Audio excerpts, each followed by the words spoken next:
Walang mga taong banal sa Diyos, mahalaga sa Diyos yung kamatayan nun. Pero meron namang mga taong pag namatay, hindi natutuwa ang Diyos. Basahin natin ang 33:11 ng Ezekiel. Sabihin mo sa kanila, buhay ako, sabi ng Panginoong Diyos. Wala akong kasayahan sa kamatayan ng masama, kundi Wala ang masama. wika akong kasayahan sa kamatayan ng masama. Pero pag matuwid ang namamatay, nasasayahan pa ang Diyos. Kasi naililigtas niya na yung matuwid sa hirap, na pagpapahinga niya na. Kaya pagka namatay ang isang tao, pagka matuwid, ibig sabihin pinagpapahinga na siya ng Panginoon. Basahin natin yung 14 ng Apokalipsis. At narinig ko ang isang tinig na mula sa langit na nagsasabi, isulat mo, mapapalad ang mga patay na nangangamatay sa Panginoon mula ngayon. Oo, sinasabi ng Espiritu, upang sila'y magpahinga sa kanilang mga gawa, sapagkat ang kanilang mga gawa ay sumusunod sa kanila. Ang isang paraan kaya kinukuha ng Diyos ang tao na mamatay dahil para magpahinga na sila sa kanilang gawa. Kaya iyon dapat nating ihanda ang ating sarili pagdating dun sa mga panahon na meron ng sakit na ikamamatay ang isang matanda na, maaaring yun na ang paraan para kuhanin siya ng Diyos. Kahit ano pang tawag mo sa Diyos, kahit ano pang pakiusap mo, pag itinakda ng Diyos yun, hindi mo yun maiiwasan. 8:8 ng Ecclesiastes. Walang tao na may kapangyarihan sa Espiritu upang umigil ng Espiritu, ni walang kapangyarihan siya sa kaarawan ng kamatayan. Wala nang kapangyarihan ang tao sa kaarawan ng kamatayan. Mismong yung taong mamamatay, wala na siyang magagawa. Kasi yung kamatayan, takda ng Diyos yun. 9:27 ng Ebreo. At kung paanong itinakda sa mga tao ang mamatay na minsan at pagkatapos nito ay ang paghuhukom. Takda ng Diyos yun, palatandaan yun na maghuhukom ang Diyos. Hindi tayo makakatakas. Gaya ng hindi natin matatakasan ng kamatayan, hindi rin natin matatakasan ang paghuhukom. Kaya ngayon pa lang dapat na tayong maglingkod sa Diyos, sumunod, bago tayo mamatay. Dahil sa ayaw natin sa gusto, dadating din tayo doon. Kahit bata na mamatay. Kahit hindi pa ipinanganganak, namamatay na sa tiyan. Matanda na mamatay. Malakas na mamatay. May kapangyarihan, presidente na mamatay. Takda kasi ng Diyos yun. Para tayo magtiwala na makapangyarihan ng Diyos na hindi natin siya pwedeng labanan. Basahin natin ang 32:39 ng Deuteronomio. Tingnan ninyo ngayon na ako, sa makatwid bagay ako nga, at walang Diyos sa akin. Ako'y pumapatay at ako ang bumubuhay. Ako'y sumusugat at ako'y nagpapagaling, at walang makaliligtas sa aking kamay. Kaya walang pwedeng makaligtas sa kamay ng Diyos. Ang magagawa mo lang manalangin sa Diyos. Pagka kinaawaan siya ng Diyos at hindi pa talagang nakatakda, gagaling yung kahit mabigat ang sakit. Pero pag nakatakda na siya, kahit ano naman ang gawin mo, kahit umanib ka pa sa totoong relihiyon, hindi mo na mapipigil yun.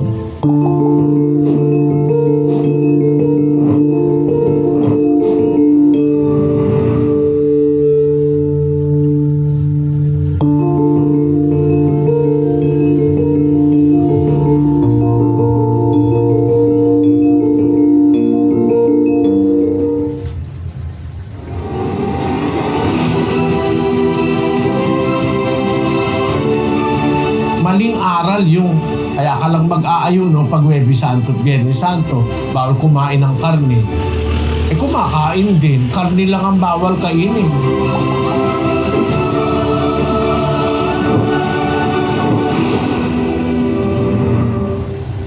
Kaya dito sa mundo, para sabihin mo na mayroong Lunes Santo, kahit na nga ano pang santo yan marami rin katiwali ang nangyayari. At ang unang-unang dahilang sinasabi sa iyo, kapatid, hindi namatay si Kristo ng Biyernes para tawaging Biyernes Santo at mag-ayuno. Hindi po totoo yun. At wala sa Bibliang sinasabi na Biyernes Santo, kung ano-ano mga santo, wala nun. Ang mga araw ay masasama, ang sabi ng Biblia. Kaya kailangan nasa loob tayo ng pagkukup ng Diyos para makakita tayo ng mabubuting araw. Kasi ang isang araw sa looban ng Panginoon ay mabuti kaysa 1,000. Wala sa Bibliang Biyernes Santo o Huwebes Santo. Wala nun. Ang sabi ni Pablo sa mga unang Kristiyano sa Roma, basahin natin ang sinasabi ng 14:5. May nagmamahal sa isang araw ng higit kaysa iba. May ibang nagmamahal sa bawat araw. Bawat isa'y magtibay sa kanyang sariling pag-iisip. Sabi ng Apostol Pablo sa mga kapatid nung una sa Roma, may nagmamahal sa isang araw ng higit sa iba. Kagaya halimbawa, nagse-celebrate ng birthday. Mahal niya yung araw ng kanyang kapanganakan. May nagmamahal sa isang araw higit kaysa iba. Meron namang ibang nagmamahal sa bawat araw. Iliteral mo, spiritual mo, totoo naman yun Miski sa pagmamahal, merong nagmamahal sa bawat araw. Meron naman nagmamahal sa isang araw ng higit kaysa iba. No? Merong special day sa kanya. Pero alam mo, yung mga lingkod ng Diyos, para sa kanila, importante ang lahat ng araw. Pasamantalahin nila ang bawat araw sa paggawa ng kabutihan.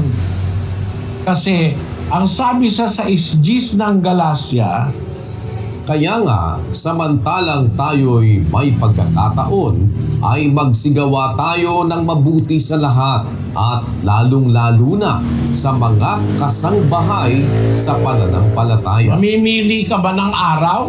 Ang sabi, samantalang tayo may pagkakataon, pagka may pagkakataon kahit anong araw pa yan, gagawa ka ng mabuti, sabi ng Biblia. Di yata, kapatid, mag-aayuno ka lang pag Biyernes Santo, Huwebes Santo. Ang ayuno pwede mo namang gawin kahit anong araw ng taon. Makapag-ayuno ka, gaya ng sinasabi sa Biblia, pag nag-aayuno ka, gagawa ka ng mabuti, magbibigay ka ng pagkain sa nagugutom. Kasi yung iba, akala nila ang ayuno lang. Hindi, may palatuntunan ng Diyos sa pag-aayuno. Pag hindi ka kumakain, nag-aayuno ka, yung walang pagkain, papakanin mo.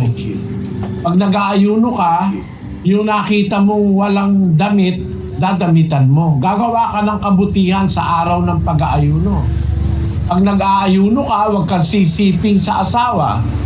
Nag-aayuno ka kasi, nasa Biblia yun Basahin na nga natin yung 7:5 ng unang Korinto, kapatid na Daniel. Huwag magpigil ang isa't isa, maliban kung pagkasunduan sa ilang panahon, upang kayo'y mamalagi sa pag-aayuno at pananalangin, at muling kayo'y magsama. Baka kayo'y tuksuhin ni Satanas dahil sa inyong kawalan ng pagpipigil. Nagsasalita siya sa mag-asawa, huwag kayo ikang magpipigil malibang pagkasunduan sa ilang panahon. Magkakasundo kayo mag-asawa na magpipigil kayo, hindi mo na kayo magsisiping upang mamalagi kayo sa pag-aayuno at pananalangin. Ang pag-aayuno, kaalinsabay ng pagpipigil sa mga gawain ng laman. Tapos, ayon dun kay Propeta Isaias, ang sabi ng Diyos, pag nag-aayuno ka, magpakain ka sa nagugutom, bigyan mo ng damit ang mga hubad, tapos magpatawad ka ng mga utang. Yun ang palatuntunan ng pag-aayuno. Pero mag-aayuno ka lang pagka Huwebes Santo sa Biyernes Santo. Wala sa Biblia yun, kapatid. Pwede kang mag-ayuno kahit anong panahon.